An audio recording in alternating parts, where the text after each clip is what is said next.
As difficult as it was for me, I have come to an inescapable and profoundly disturbing conclusion.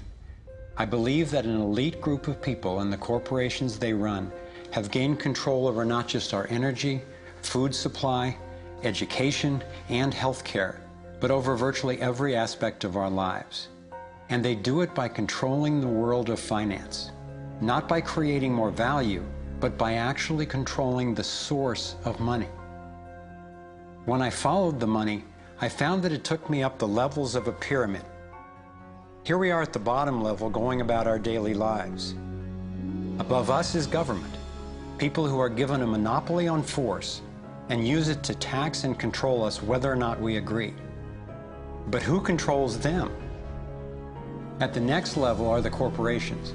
Many would say that it is now corporations and not nation states that rule the world. They call it a corporatocracy. To acquire the world's resources and control the markets, this corporatocracy must have access to cheap money. The big corporations get their loans at special rates from the big banks, which means that those who control the major banks, the moneyed elite, ultimately control the corporations. As I've followed the money, I've learned that almost everything I once believed about money is simply not true.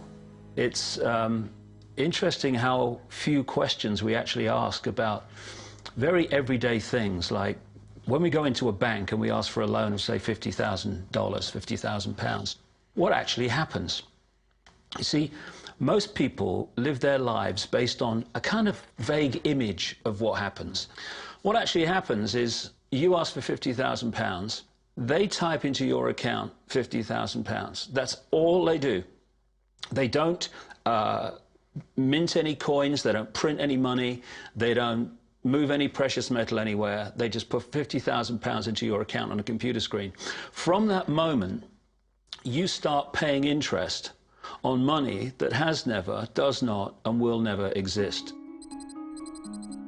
It turns out that banks actually have about 9 times as much money loaned out as they have on reserve in their vaults. This is possible because of what's referred to as fractional reserve lending. The way it works is that the Federal Reserve, or the central bank in any country, is legally allowed to determine the amount a bank must have on reserve. In the US, it's currently around 10%. So if you deposit $10,000 into the bank sets aside 10%, or $1,000, and then loans out the rest of your money. The way it works is, say another person comes into the bank and asks for a car loan of $9,000. At this moment, the bank loans out the $9,000 from your original deposit. It isn't there anymore. The borrower then pays the person selling the car, and they go deposit the money into another bank, which is part of the same central banking system. This $9,000 is treated as a new deposit, and the process continues. The money gets redeposited and reloaned until the initial deposit of $10,000 becomes $100,000. The banking system just created $90,000 by loaning out your money. Apparently it began with the goldsmiths in the 17th century, when people were trading in gold. Gold was heavy to carry around, so people stored the actual metal in vaults and traded receipts instead. Those receipts were the first paper money. Since only a few people would withdraw their gold at any given time, the vault owners, basically the new bankers, began creating receipts for more metals than they actually held. They loaned out those receipts and charged interest on money, gold, that they didn't really have. That's how our so-called fractional reserve system was born.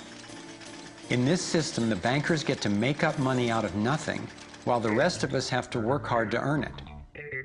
It has created a modern form of serfdom where the mass of society is now working to pay off their debt to the banks.